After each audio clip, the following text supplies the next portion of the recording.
विद्यासागर के साथ श्री रामकृष्ण का वार्तालाप। श्री रामकृष्ण भावाविष्ट हो रहे हैं और थोड़ी देर के लिए उसी दशा में खड़े हैं। भाव संभालने के लिए बीच बीच में कहते हैं कि पानी पीऊँगा। इस बीच में घर के लड़के और आत्मीय बंधु भी आकर खड़े हो गए। श्री रामकृष्ण भावाविष्ट होकर बेंच पर बैठते हैं। एक 17-18 वर्ष का लड़का उस पर बैठा है। विद्यासागर के पास सहायता मांगने आया है। श्री रामकृष्ण भावाविष्ट हैं। ऋषि की अंतर्दृष्टि लड़के के सब मनोभाव ताड़ गई। आप कुछ सरक कर बैठे और भावावेश में कहने लगे, माँ, इस लड़के की संसार में बड़ी आसक्ति है और तुम्हारे अविद्या के संसार पर। यह अविद्या का लड़का है जो ब्रह्म विद्या के लिए व्याकुल नहीं है, केवल अर्थकरी विद्या का उपार्जन करता उसके लिए व्यर्थ है। कदाचित आप यही कह रहे हैं। विद्यासागर ने व्यग्र होकर किसी से पानी लाने को कहा और मास्टर से पूछा, कुछ मिठाई लाऊं? क्या ये खाएंगे? मास्टर ने कहा, जी हाँ, ले आइए। विद्यासागर जल्दी से भीतर जाकर कुछ मिठाइयाँ ले आए और कहा कि ये बर्दवान से आई है। श्री रामकृष्ण को कुछ खाने को दी गई। हाजरा और भवनाथ ने भी कुछ पाई। जब मास्टर की बारी आई तो विद्यासागर ने कहा, वह तो घर ही का लड़का है, उसके लिए चिंता नहीं। श्री रामकृष्ण एक भक्त लड़के के बारे में विद्यासागर से कह रहे हैं जो सामने ही बैठा था। आपने कहा, यह लड़का बड़ा अच्छा है और इसके भीतर सार है। जैसे फल्गु नदी ऊपर तो रेत है, पर थोड़ा खोदने से ही भीतर पानी बहता दिखाई देता है। मिठाई पा चुकने के बाद आप हंसते हुए विद्यासागर से बातचीत कर रहे हैं। देखते ही देखते कमरा दर्शकों से भर गया। कोई बैठा है, कोई खड़ा है। श्री रामकृष्ण, आज सागर से आ मिला। इतने दिन खाई, सोता और अधिक से अधिक हुआ तो नदी देखी, पर अब सागर देख रहा हूँ। सब हंसते हैं। विद्यासागर, तो थोड़ा खारा पानी लेते जाइए। हास्य। श्री रामकृष्ण, नहीं जी, खारा पानी क्यों? तुम तो अविद्या के सागर नहीं, विद्या के सागर हो। सब हंसे। तुम क्षीर समुद्र हो। सब हंसे। विद्यासागर, आप जो चाहे कह सकते हैं। सात्विक कर्म, दया और सिद्ध पुरुष। विद्यासागर चुप रहे। श्री रामकृष्ण फिर कहने लगे,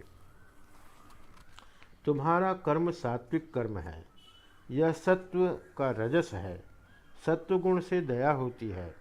दया से जो कर्म किया जाता है वह है तो राजसिक कर्म सही, पर यह रजोगुण सत्व का रजोगुण है, इसमें दोष नहीं है।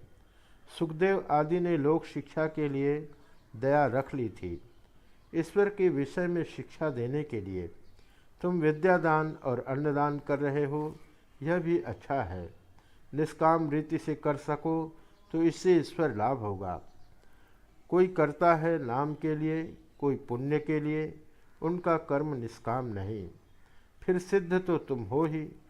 विद्यासागर, महाराज, यह कैसे? श्री रामकृष्ण, साहस्य। आलू परवल सिद्ध होने से, पक जाने से नरम हो जाते हैं, सो तुम भी बहुत नर्म हो। तुम्हारी ऐसी दया। हास्य। विद्यासागर, साहस्य।